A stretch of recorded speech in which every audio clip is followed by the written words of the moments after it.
Hello, welcome to my channel Shanthi Saraswathi recipes. நான் உங்கள் லக்ஷ்மி. இன்னைக்கு நான் ஆல்ரெடி நம்ம தீபாவளி பட்சணம், கார்த்திகை பொரி உருண்டை எல்லாம் பார்த்தாச்சு. ஸோ சிம்பிளா ட்ரெடிஷ்னல் டிஷ் ஒன்று பண்ணலான்னு நான் என்னோட மைண்ட்ல வந்தது. ஸோ ஃப்ரீக்வெண்ட்டாக இதுவும் எங்கள் வீட்டில் நாங்கள் பண்ணுவோம். இந்த டிஷ்ஷோட பேர் வந்து வாழைக்காய் புளி தேங்காய். அதாவது இதுக்கு வந்து நம்ம துவரம்பருப்பு வேக வச்சு போட போறதில்ல, இல்லை வறுத்தரிசி போட போறதில்ல. வெறும் சிம்பிளா ஒன் பார்ட் குக்கிங் மாதிரி தான் பண்ண போறேன். இதுல என்னன்னா மெயினா நம்ம சாம்பார் பொடியும் கொஞ்சம் கடலைப்பருப்பு ஒரு டேஸ்ட்டுக்காக, ஒரு ப்ரோட்டீன்ஸ்க்காக அதில் ஆட் பண்ணி வெறும் தேங்காயை கூட ஃப்ரை பண்ணி தான் போட போறோம். ஸோ ரொம்ப ஈஸியா முடிஞ்சிடும். இந்த காய்கறி வேகிற நேரத்தில் நம்ம இந்த தேங்காயை வறுக்கிற நேரமும் ஒன்னா தான் இருக்கும். ஸோ இந்த டிஷ்க்கு நான் என்னெல்லாம் ரெடி பண்ணிட்டு இருக்கேன்னு பார்க்கலாம். வாங்க வீடியோக்குள்ள போகலாம். முதல்ல இந்த வாழைக்காய் புளிக்கு நான் என்னெல்லாம் ரெடி பண்ணி எடுத்து வச்சுருக்கேன்னு சொல்லிடுறேன். ஒரு மீடியம் சைஸ் வாழைக்காய் ஒரு 2 எடுத்துட்டு இருக்கேன். இதுக்கு வந்து ஒரு கைப்பிடியை விட கொஞ்சம் கூட கடலைப்பருப்பு. அது ஆல்ரெடி கொஞ்சம் அலம்பி நான் ஊற வச்சுருக்கேன். ஏன்னா வாழைக்காய் கூட நம்ம சேர்த்து வேக வைக்க போகிறதுனால இதோட கன்சிஸ்டன்சி ரொம்ப திக்கு, கொஞ்சம் டைம் எடுக்கும். வாழைக்காய் ஈஸியாக வெந்து போயிடும். அதனால் ஒரு 20 நிமிஷம் முன்னாடி நான் களைஞ்சி ஊற வச்சுருக்கேன். இதுக்கு ஒரு 2 வாழைக்காய்க்கு நான் அட்லீஸ்ட் ஒரு 6 ஸ்பூன் தேங்காயாக எடுக்க போகிறேன். மீடியம் சைஸ் தேங்காய் வந்தால் சின்ன சைஸ் ஒரு தேங்காய் மூடி போகிறோம். ஒரு துளி புளி வேணும். புளி வந்து சின்ன நெல்லிக்காய் சைஸ் எடுத்தால் போகிறோம். அதையும் நான் ஊற வச்சு ரெடியாக எடுத்து வச்சுருக்கேன். அண்டு ஒரு 3/4 ஸ்பூன் அளவுக்கு சாம்பார் பொடி எடுத்து வச்சுருக்கேன். வாங்க இதை நான் இப்போ எப்படி பண்ண போகிறேன்றது உங்கள் கூட ஷேர் பண்ணிக்க போகிறேன். பார்க்கலாம்.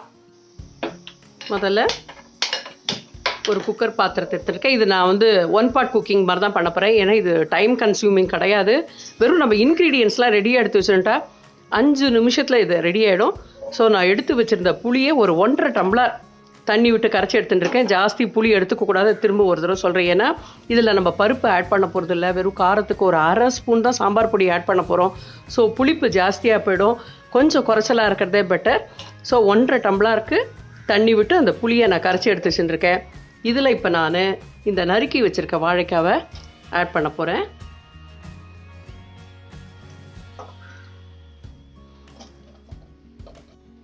இது கூட நான் ஊற வச்சுருக்கேன் கடலை பருப்பையும் ஆட் பண்ண போகிறேன்.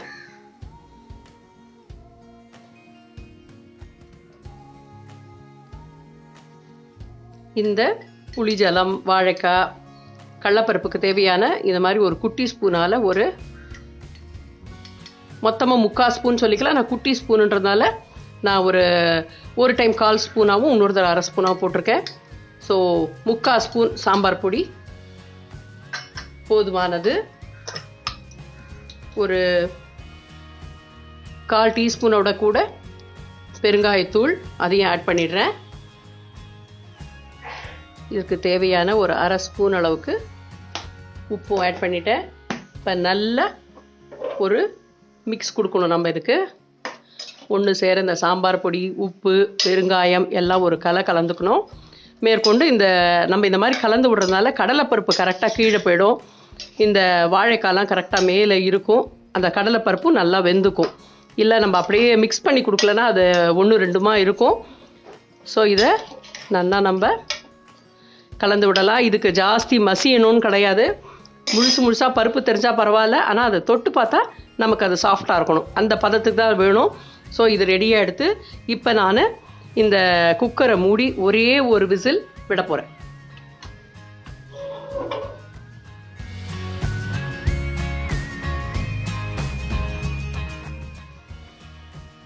இப்போ இந்த குக்கரை இன்னொரு இடத்துக்கு மாற்றிட்டோம். இப்போ இந்த பக்கம் ஒரு கடாயை போட்டு நான் ஆன் பண்ணிட்டு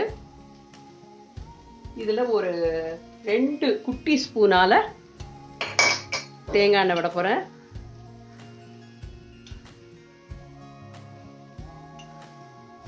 கொஞ்சம் எண்ணெய் காயட்டும். எண்ணெய் நல்லா காஞ்சிட்டு ஒரு 1/2 டீஸ்பூன் அளவுக்கு நான் கடுகு ஆட் பண்ணிக்கிறேன். கடுகு வெடிச்சுட்டு நல்லா இப்போ இந்த கருவேப்பிலையும் ஆட் பண்ணுறேன். கருவேப்பிலை நல்லா பொரிஞ்சுக்கட்டும். ஹீட்டை நம்ம கொஞ்சம் குறைச்சி விடலாம். கருவேப்பிலை பொரிஞ்சுடுத்து. ஸோ நம்ம எடுத்து வச்சுருக்க தேங்காய் துருவி வச்சுருக்கோம் இல்லையா, அதை இப்போ நம்ம ஆட் பண்ணிட்டு நல்லா செவக்க வறுக்க போகிறோம். அதுதான் இதில் டேஸ்ட் மேக்கரே. இந்த தேங்காவோட டேஸ்ட்டு தான் இதில் பெரிய ப்ளஸ் பாயிண்ட்டு. வேறு எந்த பருப்பு எதுவும் நம்ம சேர்க்க போகிறதில்ல. இது யூஸ்வலாக எப்படின்னா, இந்த கல்யாண மண்டபத்தில் தான் வாழை மரம் கட்டுவா, இந்த கொலை தளித்துன்னு சொல்லுவாங்க. வாழைப்பூ வந்தோடனே அங்கே சுற்றி இருக்கிற வாழைக்காய் இருக்கும் பாருங்க, அதை கச்சை வாழைக்கான்னு சொல்லுவாள். அது ஒரு மாதிரி கொஞ்சம் கசக்கும், ஒரு கொஞ்சம் டேஸ்ட்டு கம்மியாக இருக்கும். அந்த வாழைக்காய் வச்சு தான் அது மெயினாக இந்த டிஷ்ஷு அந்த காலத்துலலாம் பண்ணுவாள். ஆனால் இன்றைக்கி நான் நல்ல வாழைக்காய் வச்சு நான் பண்ணியிருக்கேன். இது ஒரு சேஞ்ச். இன்ஸ்டெட் ஆஃப் சாம்பார், ரசம், கூட்டு, மோர் குழம்பு நம்ம ரெகுலராக சாப்பிட்றோம் இல்லையா, அதுக்கு பதிலாக நம்ம இந்த மாதிரி ஒரு டைம் பண்ணி பார்க்கலாம். நம்ம தேங்காய் நல்லா நான் செவக்கிற அளவுக்கு வறுத்துக்க போகிறேன். கொஞ்சம் கொஞ்சமாக கலர் மாற ஆரம்பிச்சிருது. இன்னும் கொஞ்சம் கலர் மாறட்டும். கொஞ்சம் லைட்டாக நமக்கு ஒரு பிங்கிஷ் ரெட் வந்துதுன்னா கூட அடுப்பு அணைச்சிடலாம். ஆனால் இதில் இந்த அளவுக்கு வறுத்தே ஆகணும். இந்த மாதிரி வெள்ளையாக இருக்கும்போது நம்ம போடவே கூடாது. அது ஒண்டி நம்ம கொஞ்சம் கவனமாக இருக்கணும். தேங்காய் ரெடியாக எடுத்து வறுத்தாச்சு. கொஞ்சம் சிம்மில் வச்சு தான் நம்ம வறுக்கணும். இல்லை அது ரொம்ப நேரம் நம்ம வறுக்க போகிறதுனால பாத்திரம் தீஞ்சி அந்த கருப்பு இது படிஞ்சு அந்த டேஸ்ட்டெல்லாம் தேங்காயில் இறங்கிடும். முடிஞ்ச அளவுக்கு நம்ம சிம்மில் வச்சு வறுக்கலாம். அந்த கை விடாமே கலரணும். இல்லாட்டினா ஒரு பக்கம் தேங்காய் நல்லா ப்ரௌனாக இருக்கும், இன்னொரு பக்கம் தேங்காய் வெள்ளையாக இருக்கும். இப்போ கரெக்டான பதத்துக்கு தேங்காய் வறுப்பட்டது. இந்த வறுப்படுற நேரத்துக்குள்ள அந்த நம்ம வேக வச்ச வாழைக்காய், கடலைப்பருப்பு அதுவும் ரெடியாக எடுத்து இப்போ ஸ்டீம் ரிலீஸ் ஆகிடும். அதுக்கும் இதை நான் மிக்ஸ் பண்ணேன்னா வாழைக்காய் புளி தேங்காய் கூட்டு ரெடி. ஸ்டீம் ரிலீஸ் ஆகிருக்கு. கரெக்டாக நான் சொன்ன மாதிரி 5 நிமிஷத்துக்குள்ளே நம்ம வறுக்கிற நேரம் தான் இந்த வாழைக்காய் வேகிறதுக்கு. கரெக்டாக இந்த சாம்பார் பொடியோட காரம் எல்லாம் கரெக்டாக இதில் இறங்கியிருக்கும். தேவையான அளவு புளி, உப்பு எல்லாம் ரெடியாக எடுத்து இந்த கூட்டுக்கு இப்போ இந்த ஸ்டேஜில் நான் இந்த வறுத்து வச்சிருக்க தேங்காவை ஆட் பண்ண போகிறேன். இதுலேயே தாளிப்பு நம்ம போட்டாச்சு. கரெக்டாக மிக்ஸ் பண்ணி கொடுத்துடலாம். கொஞ்சம் நம்ம தண்ணி வேணும்னா ஆட் பண்ணிக்கலாம்.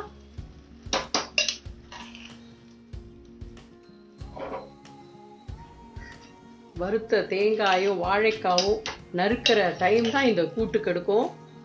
பட் ஆனால் ரொம்ப குவைட் டிஃப்ரெண்ட், ரொம்ப டிஃப்ரெண்ட்டாக இருக்கும். ஏன்னா சாம்பார் பொடி போட்டிருக்கோம், இது சாம்பார்னு சொல்ல முடியாது. கடலைப்பருப்பு போட்டிருக்கோம், கூட்டு பதத்துக்கு உண்டான கடலைப்பருப்பு, தேங்காயும் வறுத்து போட்டிருக்கோம் அரைக்காமல். ஸோ அந்த வறுத்ததே ஒரு டிஃப்ரெண்ட்டாக இருக்கும். கடைசியாக நான் மறந்தாலும் நீங்கள் மறக்கக்கூடாது. கண்டிப்பாக ஒரு 2 சிம்டானா அது கையால் நம்ம பிடிக்கிற இந்த பிடிப்பு சொல்லுவாள். அந்த அளவுக்கு கொஞ்சம் கூட இருந்தாலும் பரவாயில்ல, வெல்லம் ஆட் பண்ணிக்கலாம். ஏன்னா வெல்லமும் இதுக்கு டேஸ்ட்டை நல்லா என்ஹான்ஸ் பண்ணி கொடுக்கும். ஒரு மிக்ஸ் கொடுத்துட்டு பவுலுக்கு மாற்ற வேண்டியது தான். கூட்டு ரெடி.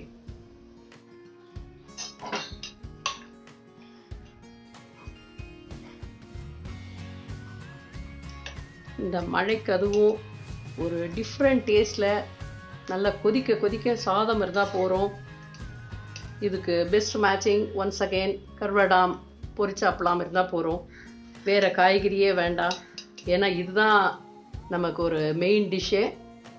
ரொம்ப டேஸ்டியாக இருக்கும். கண்டிப்பாக இந்த கூட்டு, வாழைக்காய் புளி தேங்காய் கூட்டு கண்டிப்பாக ஒரு தடவை எல்லாரும் ட்ரை பண்ணி பார்த்துட்டு எப்படி வந்துன்னு மறக்காமல் கமெண்ட்ஸ் பாக்ஸில் கமெண்ட் பண்ணுங்கள். இந்த வீடியோ உங்களுக்கு பிடிச்சிருந்தா கண்டிப்பாக சப்ஸ்கிரைப் பண்ணுங்கள், லைக் பண்ணுங்கள், ஷேர் பண்ணுங்கள்.